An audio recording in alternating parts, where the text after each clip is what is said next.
Lifetime, what's going on, everybody? What is happening? Happy Monday. New week, new us.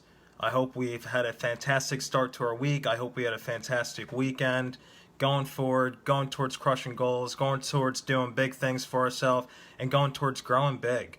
So, for all my friends, what's happening? New friends, how we doing? And replay viewers, hashtag replay viewer, let me know you're in here. KP Waterman! Dan the man, what's going on, man? Thanks for jumping in here. So going forward with the journey, continuing, going through, and the journey to the science of getting rich. So this has been some awesome stuff, pretty much coming down towards everything. But tonight we are going to discuss efficient action.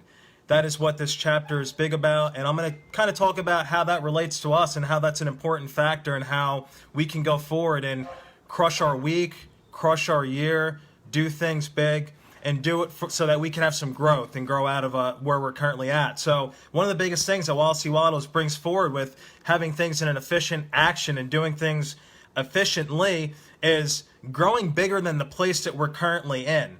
So in order for us to progress and actually go forward and do the things that we'd like to do or to accomplish the things or reach the pinnacles that we'd like to, like I think about it as if you're looking at your goal as to be on top of a mountain, you have to do certain actions, and you have to do it not only efficiently, but you have to do it very precise. You have to do it very precise that you're going to get to that top. You have to do it in a manner that you're going to actually be able to successfully get to that point. So the first thing starts with growing bigger than where we're at. So in order for us to actually, I think it's almost a fact of like having like metamorphosis, like being able to actually grow out of the place that we're actually in. Because if we're not growing, we're not able to push forward. What up, Kenny? Thanks for joining, brother. If we're not going forward and growing out of where we're at, we're not progressing, we're not moving forward. So he relates it to almost a law of evolution. I mean, we think about, we weren't alive during those times, but we think about how evolution's come along and how in order for most animals and certain species to have adapted, they had to grow out of the place that they were currently in order to adapt to the different environments that they actually had to live within. So even as us being humans,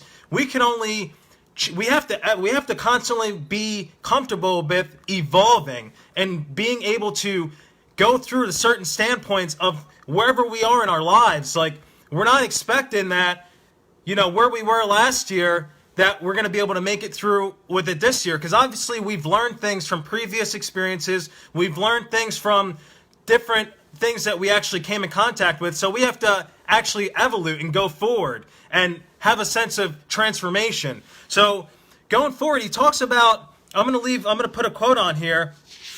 And he pretty much says, if no man quite filled his present place, you cannot see that there must be a going backward in everything. So if you're not evolving and going forward, you're only moving back. You're not consistently moving forward. You're not pressing yourself. You're not reaching your goals. You're not hitting. You're not doing what you're supposed to be doing and growing out of your place that you're consistently at. So how can we go forward with doing things in more of an efficient manner into efficient? Because he relates it to efficient versus inefficient, which is pretty much success versus failure. We're always going to experience failure, but I think that we experience failure if we aren't doing things in a certain way, and if we're not doing it in an efficient way. So one way that we can go forward is holding on to your vision, holding on to what it is that you actually want to accomplish, and going forward and doing that. Another thing to not do is to not overwork. A lot of the times we want to hit certain points and we want to crush it. If we're in business, we want to do something. We want to sign up all these people. We want to do this,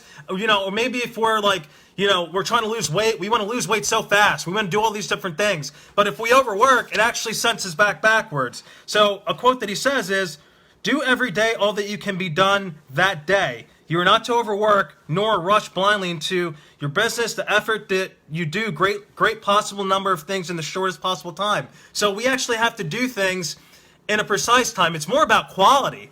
It's more about quality as to time. You actually want to do things more in a sense of quality. So he says it's really not the number of things you do, but the efficiency of each separate action that counts. So it's the quality of each action. You don't want to just go forward and rush and do everything all at once, because not only you're not going to get efficient things going on, or you're not going to exactly get the most precise in what you're trying to do. So going forward as well, just trying to get better every day. That's another thing, is just constantly trying to get better at what you're doing, pushing forward, not giving up on yourself, trying to do more than you did the day before, constantly trying to improve, constantly trying to get better. Something that, my mentor Robert Haas said on me, he says it's Kaizen. It's constantly for the need of improvement. It's never ending. We're in a never-ending cycle of getting better. At least I hope you are. Because in order for us to actually go forward and be the most that we'd like to be in our lives, which I think human nature, I think we all want to be the best of ourselves. We all want to be, the best parent or the best family member, or the best person possibly to affecting other people. So we have to get better and better every day, do everything consistently, precisely, efficiently, and ultimately change your life. Just doing something 1% to get better and better each day. So if there's anything that I can leave for you with this, because I think that's pretty much that right there. By continuous contemplation, you'll get the picture of what you want, even into the smallest detail. So firmly fix upon your mind, and so completely transfer the mind of formless substance, that in your working hours you'll need only to mentally refer to the picture. You stimulate your faith and your purpose, and to continue cause for effort to put forth. So that was long, but that's serious. That's a huge point. We got to get better and better. We can get better and better every single day by just getting 1% better. Every single day, efficiently, just doing it. Just keep doing it. Never stop. Because once you stop, you're going backwards. So I hope you got value out of that message. Lily! She just jumped in here. That's my girl. Drop a 1 if you got some value. Drop a 2 so I can get this PDF copy to you with all these good nuggets in here. Such good stuff. This stuff can absolutely change your life. So thank you for tuning in. Thank you for everybody that watched. Be back on here tomorrow, 8 p.m. Eastern Standard Time, to continue the journey. This stuff's awesome. Take care.